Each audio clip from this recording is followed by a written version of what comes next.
Okay, now that the American markets have opened again for this week, let's take a quick look at what has happened. First of all, American markets were way up today. They exploded higher and then went straight across again pretty much.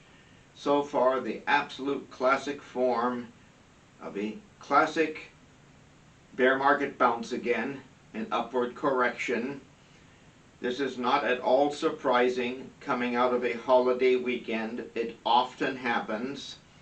Okay. Um, as far as the rest of the markets are concerned, um, the European markets were just hanging on for dear life yesterday, as one would expect when the main market in the world is closed. This is what usually happens at such times.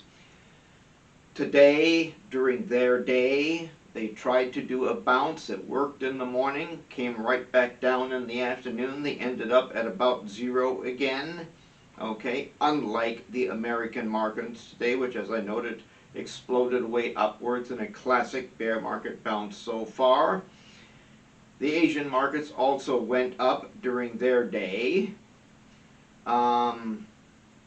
Main thing to keep in mind for the slightly bigger picture at the moment is that crypto is just hanging on.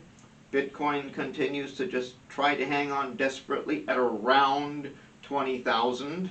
The thing is that crypto has been so volatile, that more or less has been all along already, has been so volatile that when I say around 20,000, that means it's been bouncing around like between above 21,000 and below 19,000. It's a rather large range, but that is not unusual for crypto. I do not think it'll hold. I think it'll eventually go down, but we will see. The main, more important thing is that interest rates are continuing to hold. They have come down some last week, but did not go down more today. They continue to hold at high levels, just below the previous highs, well above 3% on the 10-year Treasury note, okay, and fuel prices continue to remain high as well. So things are not looking good in terms of the direction for the future. But it is not unusual for stock markets to have a celebratory effect or afterglow coming out of a holiday, especially a 3-day weekend, noting that this particular holiday will not be a 3-day weekend all the time. This is one of those few cases when the holiday normally happens on the day of the holiday in America, just like 4th of July, except that if the 4th of July or this holiday falls on a weekend, a lot of people get the day after off. It's on the Sunday, and the day before off if it's on the Saturday. This will happen for July 4th this year as well. These two holidays are now just 2 weeks apart from now on. Okay, so we may well have the same market experience in a couple of weeks too, once the 4th of July holiday is over with. That is going to happen in a couple of weeks.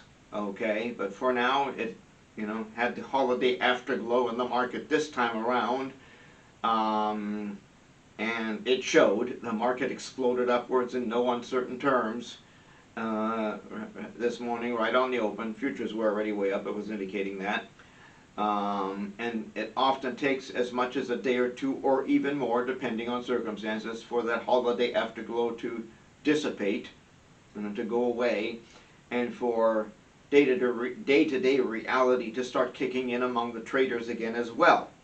Okay, there's no telling ahead of time exactly when that's going to happen. Sometimes it happens less than a day later. That did not happen today.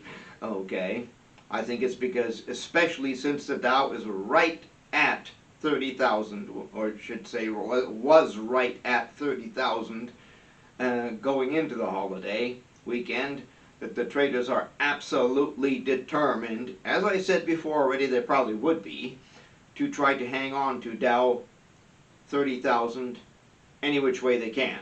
So coming out of the holiday, they were absolutely determined to make sure that stock market did not go back down again after it bounced up this morning. And they're also desperately trying to hang on to NASDAQ 11,000 now that they have lost NASDAQ 12,000.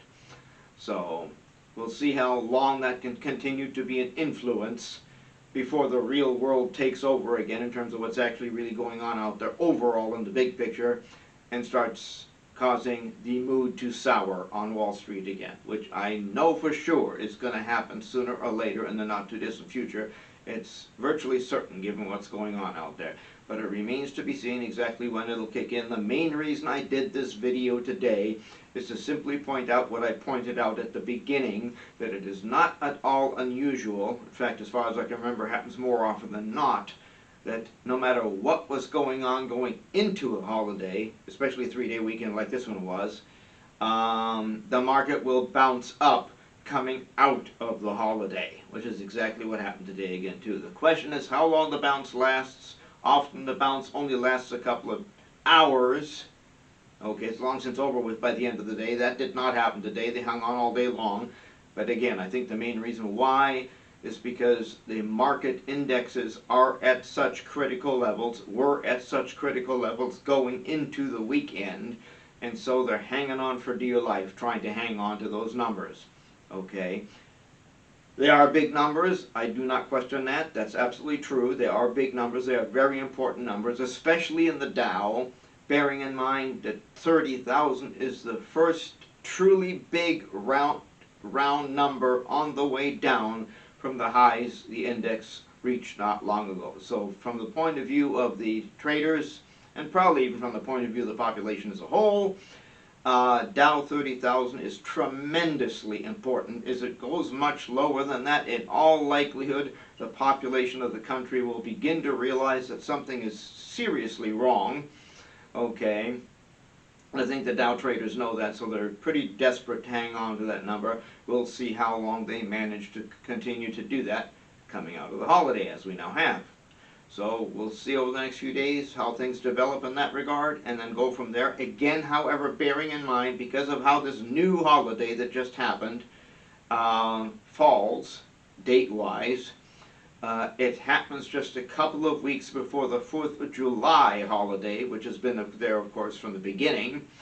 And if the 4th of July falls on a weekend, that ends up being a long weekend too. It will this year. Okay, and so we've got 2 3-day weekends in a row here, just 2 weeks apart. And I suspect the market's going to do more or less the same thing on that week, you know, going into and coming out of that weekend a couple of weeks from now. So under those circumstances, this market could hold up for a little while. But just because of the holidays and, you know, oh goody, it's summertime, you know, positive vibes, okay?